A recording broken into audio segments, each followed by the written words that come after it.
तो पैकिंग का बिजनेस एक ऐसा बिजनेस है जिसके द्वारा आप 10 रुपए के सामान को 30 रुपए, 40 रुपए, 50 रुपए में आसानी से बेच सकते हैं। आज के वीडियो में मैं आपको पैकिंग के बिजनेस के बारे में बताऊंगा।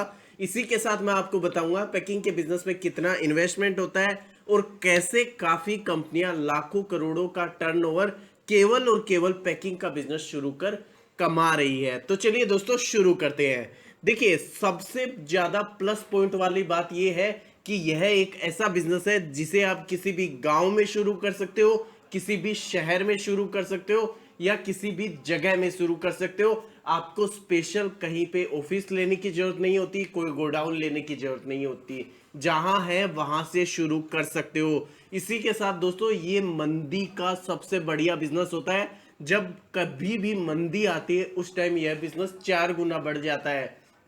जैसे पीछे लॉकडाउन आया था, या काफी बार अपन देखते हैं कि अपन लोग 10 रुपए के पाउच में कोई सामान खरीदते हैं, 20 रुपए के पाउच में सामान खरीदते हैं, तो उसमें होता क्या है, अपने को भी थोड़ा सामान मिल जाता है। इसी के साथ जो कंपनी होती है उसको अच्छा खासा प्रॉफिट हो जाता है। इसी के साथ दोस्तों, अगर आप कोई ऐसा बिजनेस करना चाहते हो जो बिना इन्वेस्टमेंट से आप शुरू करो और बहुत लंबे स्केल पे ले जाना चाहते हो, तो पैकिंग का बिजनेस आपके लिए बेस्ट बिजनेस हो सकता है। अब बात करते हैं कि पैकिंग का बिजनेस आप कैसे शुरू कर सकते हैं। देखिए, पैकिंग का बिजनेस शुरू करने के लिए सबसे पहले आपको पैकिंग मटेरियल को सेलेक्ट करना होगा अपने प्रोडक्ट के अकॉर्डिंग। पैकिंग मटेरियल का मतलब हो गया, आप प्लास्टिक में पैक कर सकते हो, प्लास्टिक के छोटे छोटे इस टाइप के पाउच आते हैं उसमें भी पैक कर सकते हो, कांच की बोतल में पैक कर सकते हो, इसी के साथ कार्टून वगैरह में पैक कर सकते हो। अगर अच्छी पैकिंग करना चाहते हो तो इस टाइप के जो पाउच होते हैं, क्वालिटी पाउच आते हैं, उनमें भी पैकिंग कर सकते हो।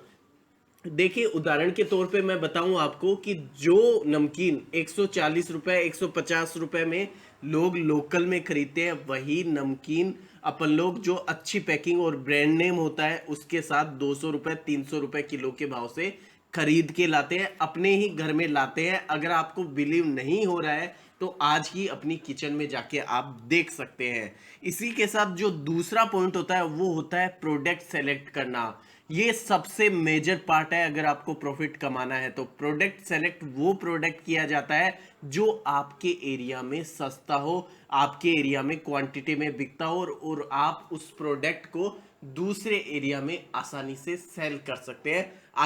आगे वाली स्लाइड में आपको इसमें के बारे में डिटेल से बताऊंगा। और जो तीसरा पॉइंट होता है वो होता है पैकिंग के साथ साथ आपको ब्रांडिंग और मार्केटिंग पे ध्यान देना होता है। कि अगर आपने जैसे मसालों की पैकिंग का बिजनेस शुरू किया, अगर उसका ब्रांड नेम अच्छा चल गया, उसकी मार्केटिंग अच्छी हो गई, तो आपको नाम मसाले बनाने हैं केवल और केवल पैकिंग के आधार पे। आप पूरे देश में नहीं, विदेशों में भी सेल कर सकते हैं। और बहुत सी ऐसी कंपनियां भी आज इंडिया के अंदर है जो केवल पैकिंग का काम करती है और जिनका लाखों और करोड़ों का टर्नओवर है। अब दोस्तों बात कर लेते हैं कि प्रोडक्ट कैसे सेलेक्ट करें। देखिए, अगर आपको प्रोडक्ट सेलेक्ट करना है तो अपने एरिया का सबसे पहले सर्वे करें कि आपके एरिया में सबसे सस्ता क्या है। जैसे अगर मैं बात करूं इलायची की, तो इलायची तमिलनाडु हो गया, केरल हो गया, यहाँ पे बहुत सस्ती मिलती है। अगर चावल की बात करूं तो बिहार हो गया, उत्तरांचल हो गया, आसाम हो गया, यहाँ पे बिहार अच्छी क्वालिटी में मिल जाता है। तो वहां से अगर आप प्रोडक्ट खरीदे, अपने एरिया से ही प्रोडक्ट खरीदे और उसकी अच्छी पैकिंग कर लीजिए, सॉलिड पैकिंग कर लीजिए। और पैकिंग भी ऐसे लाजवाब होनी चाहिए कि आपके प्रोडक्ट की वैल्यू आप अच्छे से निकाल पाए। इसी के साथ दोस्तों, आप किसी भी महंगे, जो कोई महंगा प्रोडक्ट है, जैसे अगर बात की जाए हींग की, तो हींग 4,000 रुपए किलो से शुरू होके 19,000, 20,000 रुपए किलो तक होती है। उसको आपने क्वांटिटी में 1 किलो खरीदा, 2 किलो, 5 किलो खरीदा और उसकी छोटी छोटी पैकिंग करके मार्केट में सेल कर दी। उससे प्रॉफिट आपको क्या हो जाता है, जो भाव होता है उससे दुगना भाव और प्रॉफिट मार्जिन आपको मिल जाता है। और कस्टमर को क्या हो जाता है कि वो छोटे छोटे पैकिंग में मिल जाता है, तो उसको खरीदने में झिझक नहीं होती और वो प्रोडक्ट है आपका वो क्वांटिटी में बिक जाता है। इसी के साथ दोस्तों, आप कुछ क्रिएटिव भी कर सकते हो। जैसे अगर दीपावली का सीजन है तो दीपावली की पूजन की सामग्री होती है, उसमें क्या होता है, चावल दे दिया, रोली हो गई, मोली हो गई, इनको सबको पैक किया, एक थाली सी बनाई और मार्केट में सेल हो गया। अगर आप सोच रहे हैं कि इस टाइप का बिजनेस नहीं हो सकता, तो फेसबुक पे काफ़ी पेज है जहाँ पे घर बैठी लेडीज आसानी से अच्छा खासा बिजनेस कर रही है। अब दोस्तों बात कर लेते हैं कि इस बिजनेस में इन्वेस्टमेंट कितना है। देखिए, ये बिजनेस शुरू करने के लिए आपको 5,000 रुपए लगाने होते हैं कम से कम, और ज़्यादा से ज़्यादा आप करोड़ों भी लगा सकते हो। वो डिपेंड आप पे करता है कि प्रोडक्ट की शुरुआत और कहाँ से कैसे करना चाहते हैं।